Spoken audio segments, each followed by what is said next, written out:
You see here a completed portfolio. This video is to prepare you to submit your portfolio, so we'll go through this completed portfolio reminding you of some things that you need to check. So you have your cover here. Make sure you have your name on it, the words Culminating Challenge, the title of your project, and the date. Please check your handbook or ask your advisor for the date you're supposed to use. You can put graphics or images on the cover, but it's not required.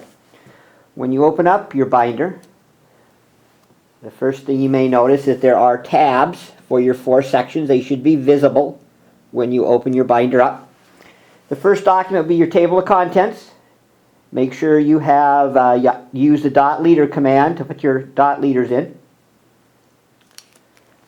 The next thing will be the section dividers.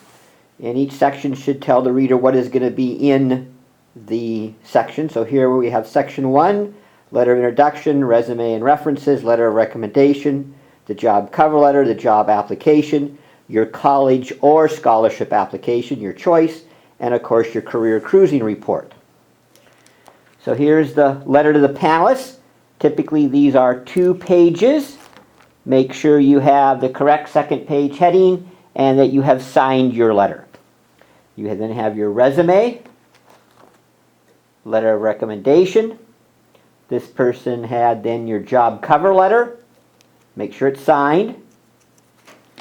You then have your job application, and then it just goes right into her college application. And then this section ends with the career cruising report.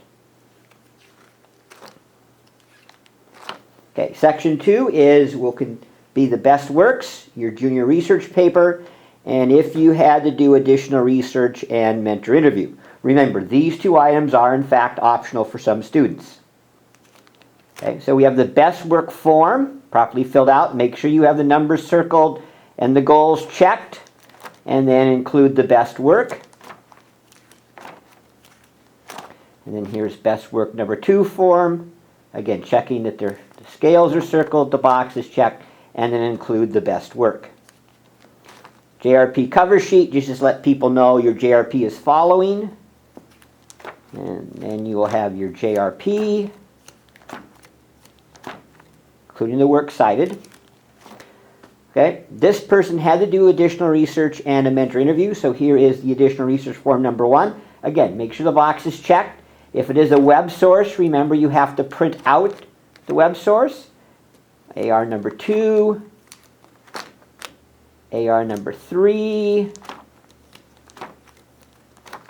AR number 4, and then this was the mentor interview. The form is filled out, and then the question and answers follow. Right? Section 3, your project proposal form, your parent guardian acknowledgement form, your integrity, contract, activity log, reflective journal, and your mentor signature sheet. Make sure the boxes are checked again.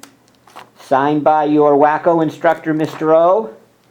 Okay, parent guardian form, integrity contract, activity log. Make sure you have the total in minutes, comma, and remove the reminder over here on the side. Then your reflective journal follows.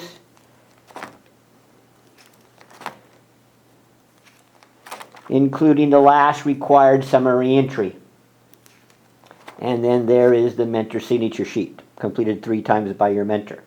Section 4, your mentor request letter, your mentor thank you letter, and your additional supportive evidence. Make sure again your letter is signed, mentor request letter, mentor thank you letter, supportive evidence. Remember, the first material should be anything you have created yourself, followed by any documents you were given by your mentor or gathered during research, and lastly is your job shadowing notes, which can be handwritten, or if you prefer, you can type them. Everything is properly labeled so we can identify it. If you have photos, again, remember the photos each photo must be captioned. Remember, you are required to have 12, I believe your handbook said. And then this was her job shadowing notes. And then that concludes your portfolio.